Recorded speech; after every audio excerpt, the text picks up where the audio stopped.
ವ್ಯಾಸರಾಜರು ಒಂದು ಮಹಾ ದಿವ್ಯ ಚೇತನ. ಅದು ಆಚಾರ್ಯರುಗಳಿಗೆ, ಯಾರು ವಿದ್ವಾಂಸರಿದ್ದವರೆಗೆ ಅವರಿಗೆ ವ್ಯಾಸರಾಜರ ವ್ಯಕ್ತಿತ್ವ ಏನು ಅಂತ, ಅಂದರೆ ತಮ್ಮಂತಹ ವಿದ್ವಾಂಸರಿಗೆ ಅವರ ವ್ಯಕ್ತಿತ್ವದ ಪರಿಚಯ ಚೆನ್ನಾಗಿರುತ್ತೆ. ನಮಗೆ ಇವರೊಬ್ಬರು ಗುರುಗಳು, ಇವರ ಹತ್ರ ಹೋಗಿ ಒಂದು ಬೃಂದಾವನ ಆರಾಧನೆ ದಿವಸ ಒಂದು ನಮಸ್ಕಾರ ಹಾಕಿದ್ರೆ ನಮ್ಮದೆಲ್ಲ ಕಷ್ಟ ಹೋಗುತ್ತೆ. ಅವ್ರದ್ದೊಂದು ಮಂತ್ರಾಕ್ಷತೆ ಸಿಕ್ಬಿಟ್ರೆ ನಮಗೆ ಜೀವನದಲ್ಲಿ ದುಡ್ಡು ಬೇಕಾದರೆ ದುಡ್ಡು, ಹಣ ಅಂದರೆ ಹಣ, ಸಂಪತ್ತು, ಮಕ್ಕಳು, ಏನೇನು ಸಮಸ್ಯೆ ಇದೆಯೋ ಅದನ್ನೆಲ್ಲ ಕಳ್ಕೊಳ್ಳೋದಕ್ಕೆ ಅವರೊಂದು ದಾರಿ ಅಷ್ಟೇ ನಮಗೆ. ಆದರೆ ವಿದ್ವಾಂಸರ ಅವರ ಒಂದು ಮೇರು ವ್ಯಕ್ತಿತ್ವ ಏನಿದೆ ಅದನ್ನು ನಮಗೆ ತಿಳಿಸ್ಕೊಡ್ಬೇಕು ಅಂತ ಇವತ್ತು ತಮ್ಮಲ್ಲಿ ಕೋರ್ತಾ ಇದ್ದೀನಿ. ವ್ಯಾಸರಾಜರ ಒಂದು ಹುಟ್ಟಿನ ಪ್ರಕರಣ ಯಾವ ಥರ ಇತ್ತು, ಹೇಗೆ ವಿಶೇಷವಾಗಿತ್ತು? ಈ ನಮ್ಮ ಪ್ರಪಂಚದಲ್ಲಿ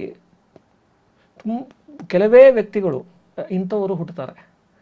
ಅಂದರೆ ಅವರು ಎಪಾಕಲ್ ಟೈಮ್ಸ್ ಅಂತ ಹೇಳ್ತಾರೆ. ಅಂದರೆ ತುಂಬ ಜೀನಿಯಸ್ ಆದ ಕೆಪಬಿಲಿಟಿ ಇರೋರು. ಜೀನಿಯಸ್ ಅಂದರೆ ಏನು ಅಂದರೆ, ನಂದೊಂದು ವೈಯಕ್ತಿಕವಾದ ಒಂದು ಲಕ್ಷಣ ಇದೆ, ಒಂದು ಡೆಫಿನೇಷನ್ ಇದೆ. ಪರಸ್ಪರ ಅಸಂಬದ್ಧವಾದಂತಹ ರಂಗಗಳಲ್ಲಿ, ಫೀಲ್ಡ್ಗಳಲ್ಲಿ, ಆರ್ಥೋಗನಲ್ ಆದ ಪರಸ್ಪರ ಸಂಬಂಧ ಇಲ್ಲದಿರೋ ಫೀಲ್ಡ್ಗಳಲ್ಲಿ ಅತ್ಯುನ್ನತವಾದ ಸಾಮರ್ಥ್ಯವನ್ನು ಎಲ್ಲ ಫೀಲ್ಡ್ಗಳಲ್ಲೂ ಯಾರು ಗಳಿಸಿರ್ತಾರಲ್ಲ ಅವರು ಜೀನಿಯಸ್ಗಳು. ಇದಕ್ಕೆ ಬಹಳ ಉದಾಹರಣೆಗಳಿದೆ. ನೀವು ಇತಿಹಾಸವನ್ನು ನೋಡಿದ್ರೆ ಲಿಯೋನಾರ್ಡೋ ಡಾ ವಿಂಚಿ ಒಂದು ಉದಾಹರಣೆ. ಅವನೊಬ್ಬ ಸೈಂಟಿಸ್ಟು ಆಗಿದ್ದ, ಒಬ್ಬ ಪೇಂಟರ್ ಆಗಿದ್ದ, ಒಬ್ಬ ಮ್ಯೂಸಿಷಿಯನ್ ಆಗಿದ್ದ.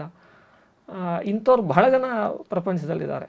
ಪಿಕಾಸೋ ಆಗ್ಬೋದು, ಗೆಲಿಲಿಯೋ ಆಗ್ಬೋದು. ನಮ್ಮ ಭಾರತೀಯ ಪರಂಪರೆಯಲ್ಲಿ ರಾಜಋಷಿಗಳು, ಜನಕ ರಾಜ ಅವನೊಬ್ಬ ರಾಜ, ಜೊತೆಗೆ ಒಬ್ಬ ದೊಡ್ಡ ವಿದ್ವಾಂಸ. ಭರ್ತೃಹರಿ ಒಬ್ಬ ದೊಡ್ಡ ರಾಜ, ಆದರೆ ಒಬ್ಬ ದೊಡ್ಡ ವಿದ್ವಾಂಸ. ಅದೇ ರೀತಿ ಭೋಜರಾಜ. ಈ ರೀತಿ ಬಹಳ ಉದಾಹರಣೆಗಳಿದೆ.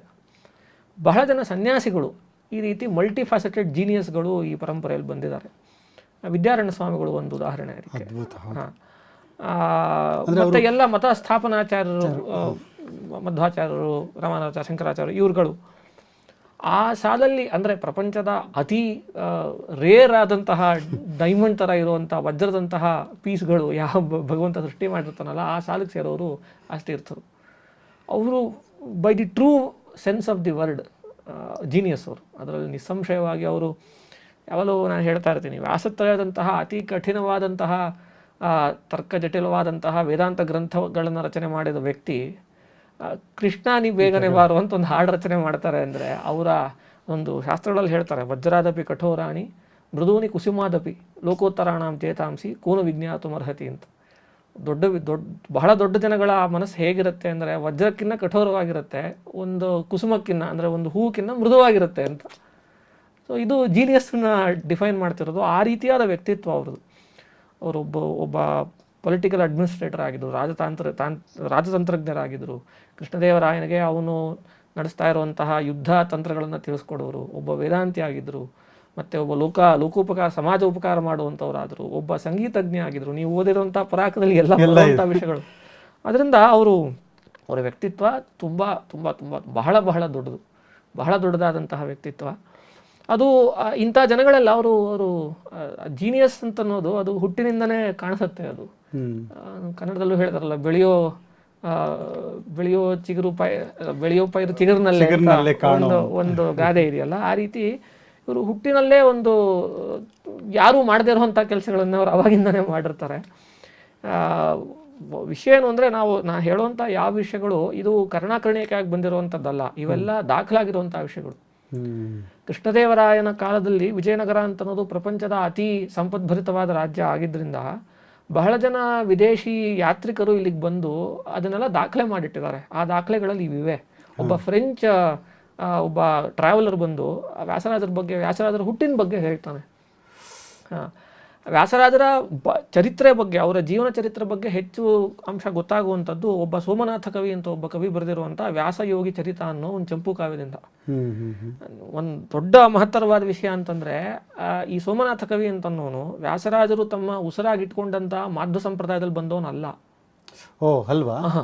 ಒಬ್ಬ ಮಾಧ್ವೇತರನಾದಂತಹ ಕವಿ ಅವರ ಗುಣಗಳಿಂದ ಆಕೃಷ್ಟನಾಗಿ ಅವ್ರ ಮೇಲೆ ಒಂದು ಚಂಪು ಕಾವ್ಯ ಬರೆದಿರುವಂತಹ ಉದಾಹರಣೆ ಇದು. ಸೋಮನಾಥ ಅಂದ್ರೆ ಜೈನ ಕವಿ. ಅದು ಯಾವುದು ಅಂತ ಅಷ್ಟು ಅದ್ರ ಬಗ್ಗೆ ಸ್ಪಷ್ಟತೆ ಇಲ್ಲ, ಆದ್ರೆ ಮಾಧ್ವ ಅಂತೂ ಅಲ್ಲ ಅನ್ನೋದ್ರ ಬಗ್ಗೆ ಸ್ಪಷ್ಟತೆ ಇದೆ. ಇದು ಸೋಮನಾಥ ಕವಿ ಬರೆದಿರುವಂತಹ ವ್ಯಾಸಯೋಗಿ ಚರಿತೆಯಲ್ಲಿದೆ. ಮತ್ತೆ ಬಹಳ ಜನ ದಾಸರು ಬರೆದಿರುವಂತಹ ದಾಸಪದಗಳಲ್ಲಿದೆ.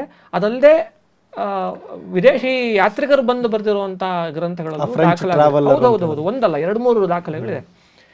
ಅದು ಹೇಗೆ ನಿಮಗೆಲ್ಲ ಕಥೆ ಗೊತ್ತಿರುತ್ತೆ. ಇದು ಇವರು ಬ್ರಹ್ಮಣ್ಯ ತೀರ್ಥರು. ಬ್ರಹ್ಮಣ್ಯ ತೀರ್ಥರು ಅಂತ ಒಬ್ರು ಸನ್ಯಾಸಿಗಳಿರ್ತಾರೆ. ಅವ್ರು ಇದ್ದಿದ್ದು ಇಲ್ಲೇ ಈ ಬೆಂಗಳೂರು ಹತ್ರ ಇರುವಂಥ ಅಬ್ಬೂರು ಅಂತ ಒಂದು ಗ್ರಾಮದಲ್ಲಿ, ಚನ್ನಪಟ್ಟಣ ಅಬ್ಬೂರು, ಆ ಗ್ರಾಮದಲ್ಲಿ ಇದ್ದವರು ಅವರು. ಅಲ್ಲಿರ್ತಾರೆ. ಅವಾಗ ಈ ವ್ಯಾಸರಾಜರ ತಂದೆ ತಾಯಿ ಯಾರಿರ್ತಾರೆ, ವ್ಯಾಸರಾಜರು ಅವರು ಪಕ್ಕ ಕರ್ನಾಟಕದಲ್ಲಿ ಹುಟ್ಟಿದವರು. ಅವರು ನನ್ನೂರವರು. ನಾನು ಮೈಸೂರಿನವರು, ವ್ಯಾಸರಾಜರು ಬನ್ನೂರಲ್ಲಿ ಹುಟ್ಟಿದವರು. ಮೈಸೂರವರು ವ್ಯಾಸರಾಜರು. ಆಯ್ತಾ. ಅವರು ಅಲ್ಲಿ ಅವ್ರಿಗೆ ಮಕ್ಕಳಿರೋದಿಲ್ಲ. ಇವ್ರು ಬ್ರಹ್ಮಣ್ಯ ತೀರ್ಥರ ಬಂದು ಕೇಳ್ತಾರೆ. ಬ್ರಹ್ಮಣ್ಯ ತೀರ್ಥರು ಹೇಳ್ತಾರೆ, ಆಯಿತು ನಿಮ್ಗೆ ಮಕ್ಕಳಾಗುತ್ತೆ, ಆ ಮಗನ ನೀವು ಮಠಕ್ಕೆ ಕೊಡಬೇಕು ಅಂತ.